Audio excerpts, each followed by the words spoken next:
मी सध्या परभणीतील गंगाखेड शहरामध्ये आहे आणि परभणीमध्ये यावर्षी जे आहे ते डीएपी खताचा तुटवडा जाणवतोय। प्रशासनाने दिलेल्या आकडेवारीनुसार मे आणि जूनच्या पहिल्या आठवड्यामध्ये परभणी जिल्ह्यासाठी 6,000 मेट्रिक टन जे आहे ते खताची आवश्यकता होती। मात्र वर्ण जे आहे ते एकूण आतापर्यंत 1800 मेट्रिक टन जे आहे ते डीएपी खताचा साठा जो तो उपलब्ध झालेला आहे आणि त्यामुळं मोठ्या प्रमाणामध्ये शेतकऱ्यांची सध्या लगबग सुरू आहे। पेरणीचे दिवस जवळ आलेत, मात्र खत मिळत नसल्यामुळं नागरिकांना शेतकऱ्यांना तर त्रास सहन करावा लागतोय। आपल्यासोबत कृषी केंद्र चालक आहेत, काय त्रास होतोय सध्या, काय अडचणी येत आहेत? नाही, सुरुवातीला आल्यावर गिराईक फक्त डीएपी मागतो तो बरोबर आहे, पण सध्या गव्हर्नमेंट कडून कुठल्याही प्रकारचा जो डीएपीचा साठा आहे हा कमी आहे म्हणून सांगण्यात आलाय आणि जो काही साठा आलेला आहे तो बफर स्टॉक मध्ये ऍड केलेला आहे। त्यानं बफर स्टॉकला लावल्यामुळं मार्केटमध्ये कुठल्याही प्रकारचा डीएपी नाही, पण बफर स्टॉक जरी रिलीज झाला तर डीएपीचा तुटवडाच राहणार आहे। पण पर्यायी खत म्हणून आम्ही कृषी विक्रेते त्यांना डीएपी वरून दुसऱ्या खताकडे कन्वर्ट करायलो, की जसं की टीएसपी असेल, 20-20-013 असेल किंवा अदर कॉम्प्लेक्स मध्ये। तर डीएपी गिरायकाचं असं आहे की आल्या गणेश त्यांना वाटतं किंवा डीएपी मिळायला पाहिजे, पण अवेलेबल नसल्यामुळं आमची नाईविलाज आहे आणि गव्हर्नमेंटकडून बी सांगण्यात आलेलं आहे किंवा डीएपी बद्दल तुम्ही पर्यायी खतं शेतकऱ्यांना सांगा। तर तो थोडाफार त्रास होतोच आणि जो काही स्टॉक बफर स्टॉकला लावलेला आहे तो पेरणीपूर्वी त्यांनी रिलीज करावा अशी आमची इच्छा आहे। बाकीच्या खता बियाण्यांची काय परिस्थिती असेल? युरिया आहे, त्याचबरोबर बाकीचे बियाणं आहेत, बाकीचे इतर खतं आहेत, औषधी आहेत, त्याचा काही तुटवडा जाणवतोय का? आज बघितलं तर बियाण्याचा कुठलाही तुटवडा नाही। कॉटनमध्ये भरपूर व्हरायट्या आणि भरपूर प्रमाणाचा स्टॉक आहे आणि सोयाबीनमध्ये सध्या भरपूर व्हरायट्या आणि भरपूर स्टॉक आहे। राहिला प्रश्न खतामध्ये, तर खतामध्ये युरियाचं असं पण नव्हतं गव्हर्नमेंटचं किंवा पेरणीच्या नंतर युरियाची गरज लागते, आजपासून लागणार नाही, पण तशा फार्मरच्या अडचणी होत्या की शेतामध्ये नेता येत नाही हे म्हणून। तर काल परवा एक रॅक लागली, त्याच्यामध्ये 40% बफर स्टॉकला दिला, बाकीचा दुकानदाराला दिला आणि त्यानंतर जे काही 2-3 रॅक आहेत आता की त्यांचं म्हणणं आलं की बफर स्टॉक पूर्ण फुल झालेला आहे आणि ज्या रॅक येणाऱ्या आहेत 2-3 दिवसाच्या त्या युरियाच्या मार्केटमध्ये येतील। त्याच्यामुळं युरियाचा असा काही तुटवडा भासणार नाही, कारण प्रत्येक शेतकऱ्याला युरिया हा फक्त एक वेळच लागतो आणि कॉटन पिकाला हा कॉम्प्लेक्स खत डीएपी वगैरे जास्त वेळेस लागतो।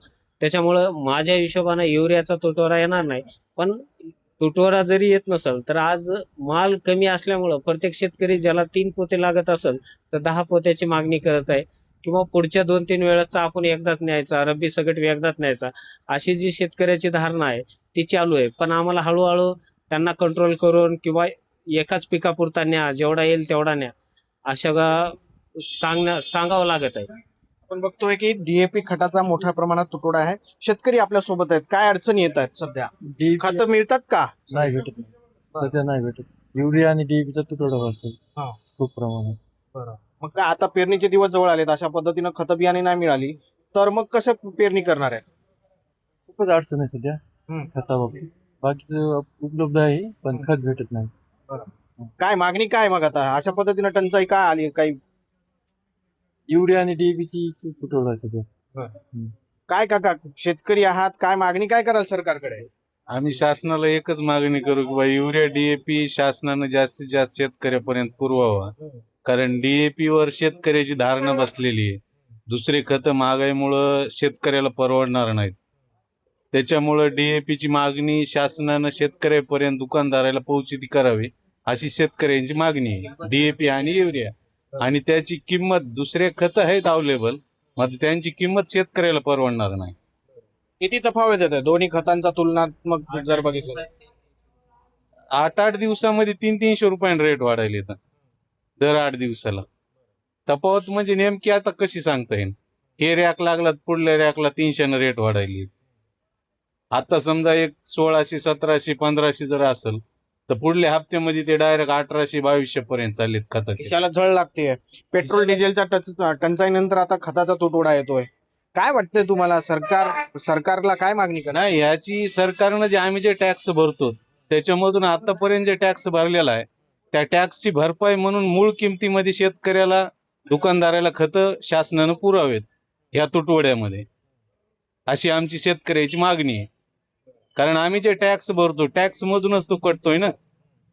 त्याच्यामुळं शेतकरी आजवर जे शासनाने टॅक्स खाल्लेला आहे नफा, ते आणीबाणीच्या काळामध्ये शेतकऱ्याला त्याची भरपाई करून द्यावी अशी आमची शेतकऱ्याची मागणी आहे.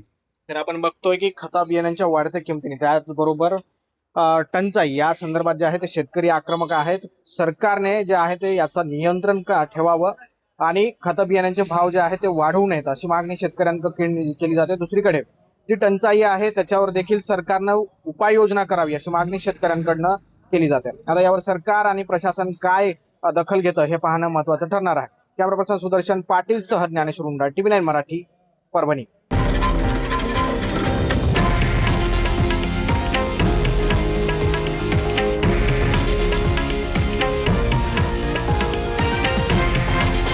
हे आहे देशातील नंबर 1 न्यूज नेटवर्क आणि आपण पाहत आहात TV9 मराठी, एकमेव.